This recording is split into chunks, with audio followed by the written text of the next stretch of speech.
Machines line a darkened room like a row of steel coffins. With a sudden noise, a single door swings open. The coffin contains a sleeping girl whose pure white hair reaches down to her shoulders. As her lashes flutter faintly, her eyelids slowly lift. Dark orange eyes shine out. They dart back and forth in an attempt to grasp the situation. The first thing she sees is a monitor affixed to the wall. Then a dozen or so unmoving female figures. She blinks once and stares at their faces. She turns her gaze to each, one after the other. After a moment, she realizes they are all identical. Eyes, hair, lips, ears, skin, clothing, height, weight. Every detail is perfectly matched. The girl shows no surprise at this, but it's not as if she knew it was coming. In truth, she knows nothing at all. Her expression is simply blank. As blank as her shimmering white hair. She exits the machine and takes a few steps forward.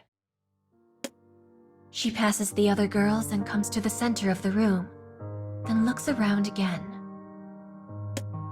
There are around a dozen girls, and an equal number of empty machines. It seems she is the last to awaken. The monitor is blank. Besides the floor and walls and ceiling, there is nothing else to the room. Having taken in the room, she now looks down at herself. Her clothes are the same as her companions. Her collar, which is high enough to hide her mouth, contains a small apparatus on the inside.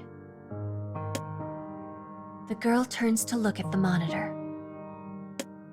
Her face appears on it, a reflection from what scant light exists within the room. The face in the reflection matches the other girls. A pair of emotionless eyes stare back at her. After a time, the screen lights up blue. White shapes are projected on the monitor. They blink and change shape over and over again.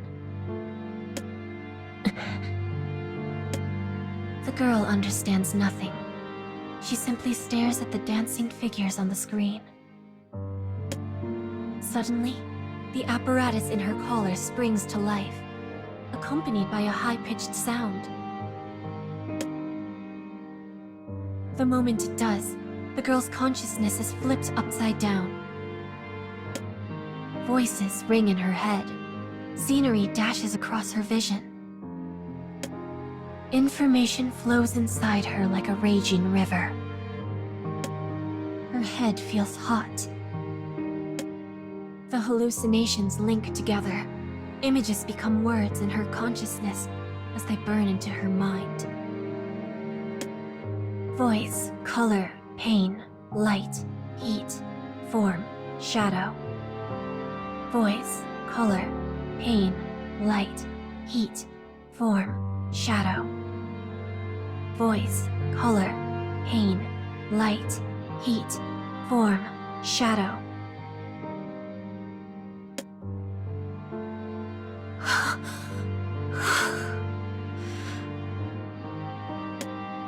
The girl's vision returns.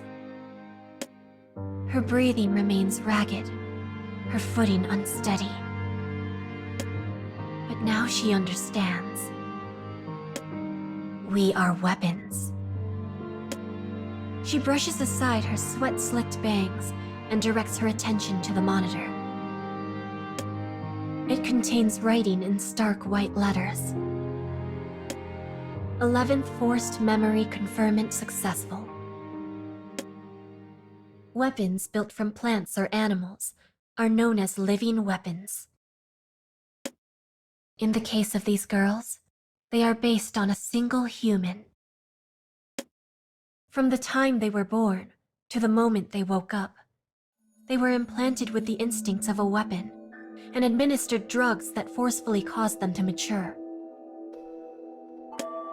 Once they are ready, they will be given the necessary knowledge to function as a weapon and sent into battle. They will never know the meaning of killing or of living. Now a new mission is ready for them. The order appears on the screen. Exterminate the 13 targets. Multiples of an identical voice echo through the room, all saying the same word: yes. Following the description of the operation, target information appears on the screen. There is no sound, merely words and charts that appear on the screen, one after the other, before vanishing again. End briefing.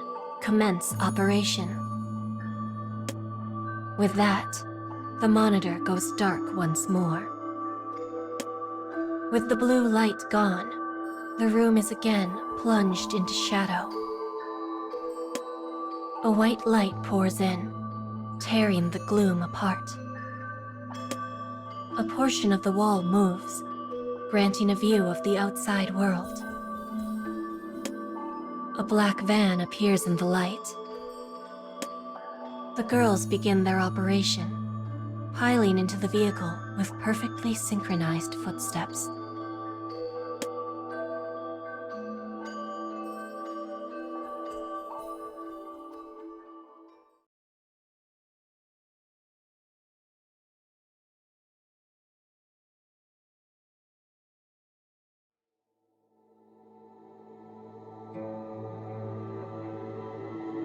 Approximately 21 minutes have passed since the beginning of the operation. Within an area that was once the city center, the girls stand and stare at a single point. They encountered the first target 4 minutes after arriving at their destination. But things have not yet proceeded to a combat situation. There is one reason for that. The girls stare at their lone target. Much like the girls, it is made with humanoid elements, including a head, torso, and 4 limbs. But each part is warped and twisted, like a doll haphazardly stitched together. Its skin reflects the sunlight, creating an eerie rainbow. All these facts are just as their intel said it would be. The girl at the rear of the group is the one who woke up last. She wields a sniper rifle.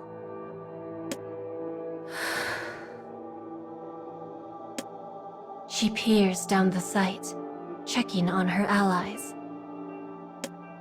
The ones on the front line wield swords and other close combat weapons. Those with spears, greatswords, and other large weapons stand behind them, while those with long-range weapons, like the girl herself, watch and wait from even further in the rear guard. The weapons were procured from the self-driving vehicle they used for transport. Each girl was allotted a different one that signified their role. Though they all share the same faces and minds, they soon begin to separate from one another based on the weapon they have been given. After checking on her allies, the girl sights the target. Something is different from their pre-battle information. The target shows no reaction to their presence. While it seems to know they are there, it shows no interest, instead choosing to draw idly on the ground with a single finger. This behavior is strange. They had been told their target exhibited characteristics of being violent and cruel. This expected behavior was the reason they had approached the upcoming battle with such caution. 5 minutes later, events finally begin to unfold. A sword-wielding girl approaches the target. She walks with slow, measured steps. The sniper carefully observes the situation. When the sword wielder is 15 meters away, there is movement. Empty eyes turn to stare at her. They survey her calmly. The moment she raises her sword, the target leaps into the air.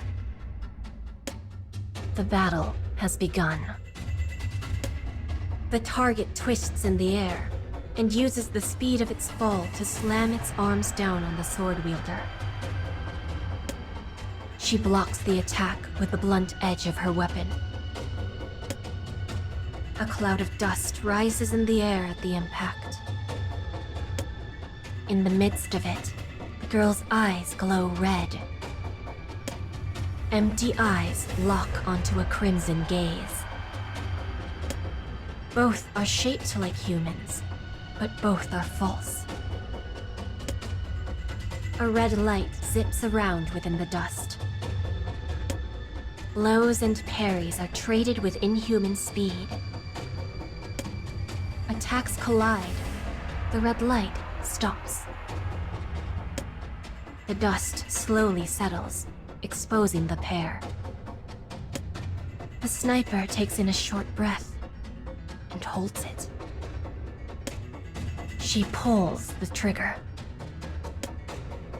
The bullet pierces the air. The moment the sound reaches the target's ears, its left arm is blown from its body. The shock robs the creature of its ferocity. It slowly collapses into a defenseless heap. Another girl leaps forward from behind the sword user. Her spear pierces their foe, ending it. Target 1 silenced. The sniper thinks these words to herself. At the same time, she notices a strange sensation. Almost like a hole is being filled. But the girl does not understand what the feeling is, or what brought it about. As though confirming something, she looks at her palms. There is nothing there. Even though she felt she had just obtained something.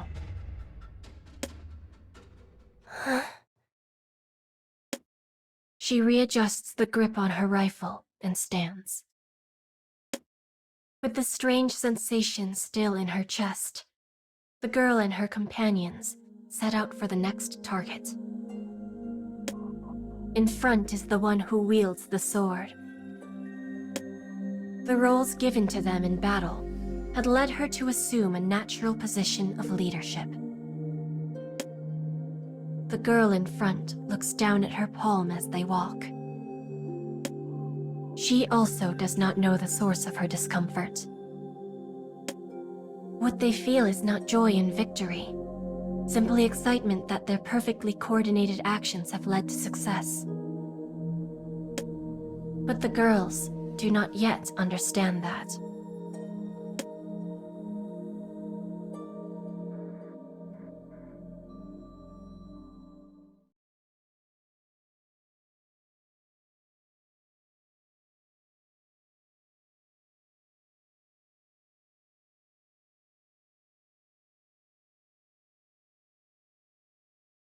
A white shadow dashes across the ruins.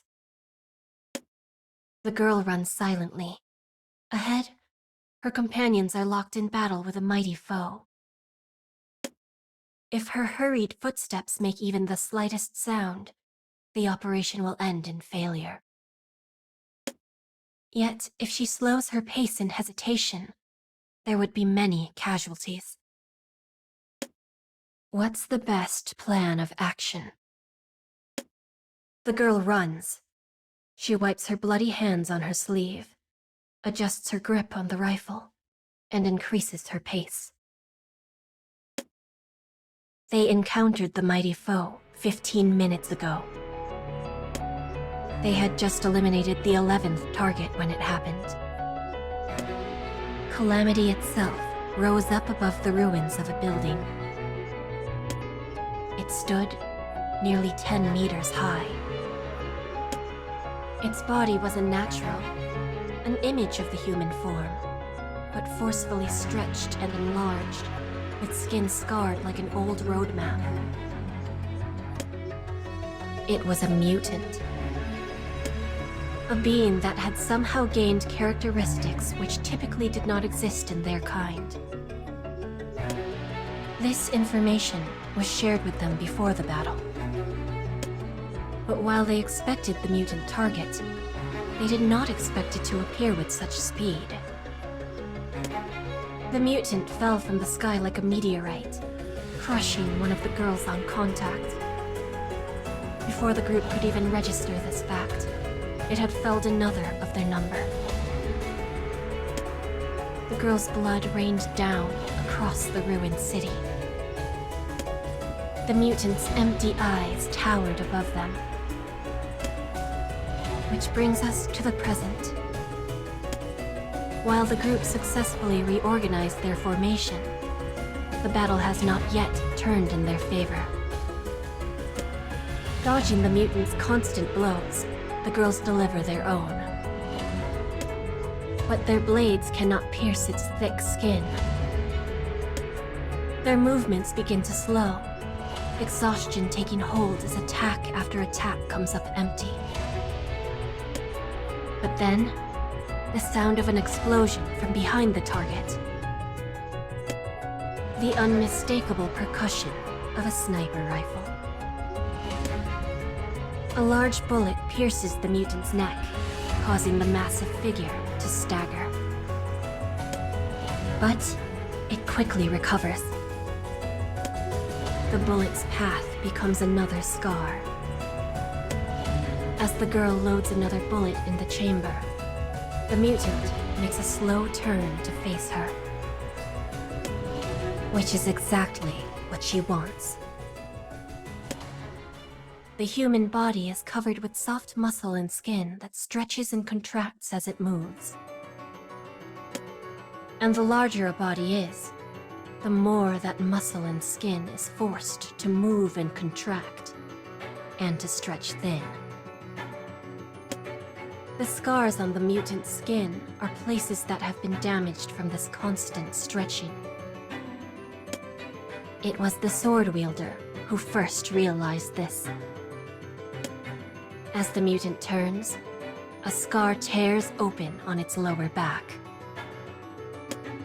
And while its attention is focused elsewhere, the sword wielder leaps high in the air and slams her weapon through the opening. The mutant lets out a cry as it crumbles to the ground. The girl continues running up its back, dragging her blade behind her to create a massive canyon of flesh and bone.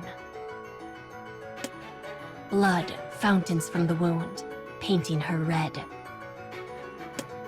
The mutant falls face first onto the ground. The earth shakes, dust flies. The moment it falls, the remaining girls focus their attack on the head. Specifically the neck, where the bullet has created a new scar.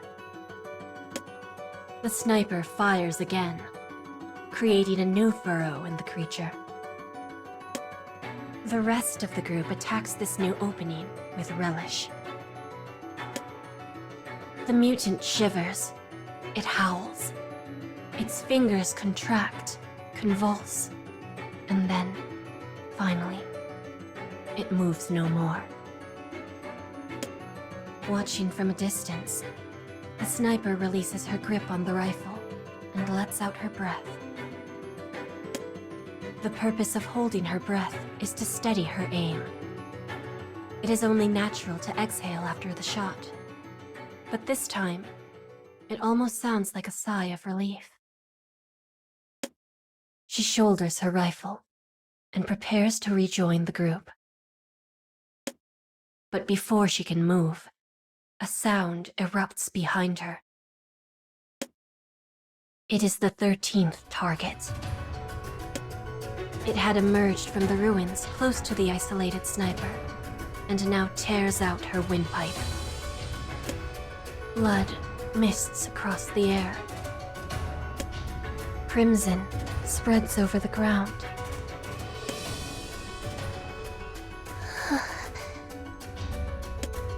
A ragged breath escapes from her ripped throat. In her dimming consciousness, the girl looks at her palm. All she finds is her bloody, lifeless hand.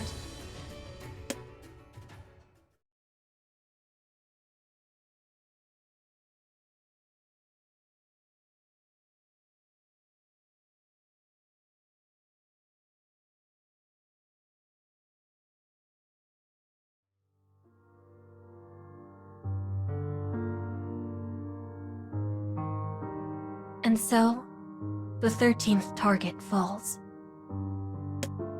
With the operation complete, the driverless vehicle returns.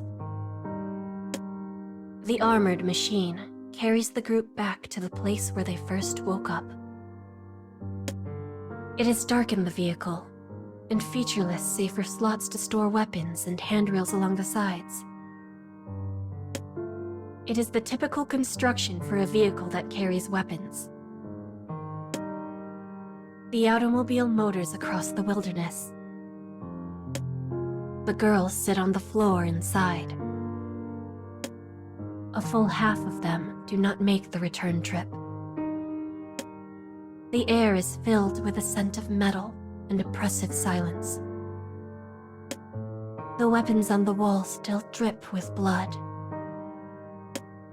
One of the girls stares at them for no reason in particular. She sees her own sword, as well as a number of weapons that no longer have anyone to wield them.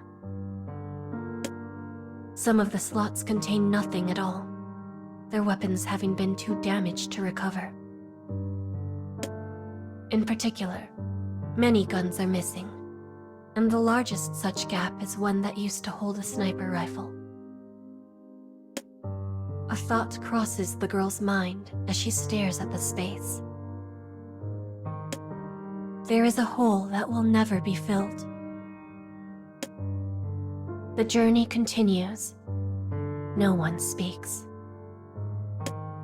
Despite the silence, they still hear nothing from outside the vehicle.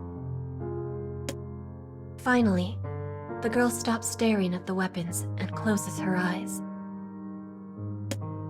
She leans back and waits for time to pass. She knows the return trip is the same distance as the first, but it seems to be taking much, much longer. It feels like she will be in this vehicle forever. Some time later, the vehicle finally comes to a stop. Its doors open automatically. Light pours inside. The girls file out. Some walk slowly, nursing wounds. Some walk slowly, nursing exhaustion.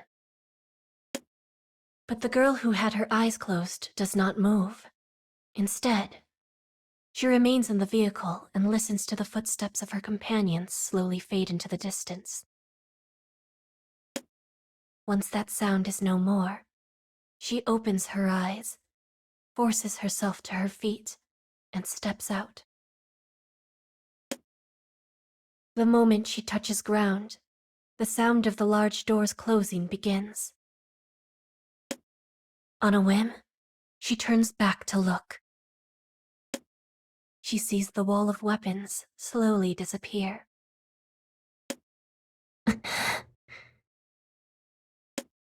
The engine begins to hum. The girl stands in place, completely alone, until the vehicle drives off. When the girls return to their dark room, they see cold white letters on a blue screen. Well done. There are fewer casualties than estimated. The words of praise flicker for a moment before vanishing. A rundown of their next operation suddenly springs to life on the screen. Though the objective and plan remain the same, the scale this time will be larger, including the number of targets. Which means their numbers will need to be replenished. The girls stare silently at the screen. Once the mission statement is complete, the screen urges them to enter the row of machines for rest and wound treatment. Each girl replies with a single word: yes. But unlike the last time, they do not speak in unison. The screen falls dark. The girls follow orders and return to their coffins. Inside, the girl who closed her eyes cannot stop her thoughts. They estimated the number of dead and injured. Those deaths have been predicted from the start. I am alive. But that only means I survived this day. If I die tomorrow, I will be replaced. The fight will go on. She feels a sense of unease. Her thoughts spin as she drops her gaze to her palms. There is nothing there. Perhaps there had never been anything there. What was she trying to think of? She does not know. The machine fills with liquid. Her consciousness fades. She had felt something in her hand, but now she feels nothing. How can there be nothing? Her question still unanswered. The girl slips into the dark.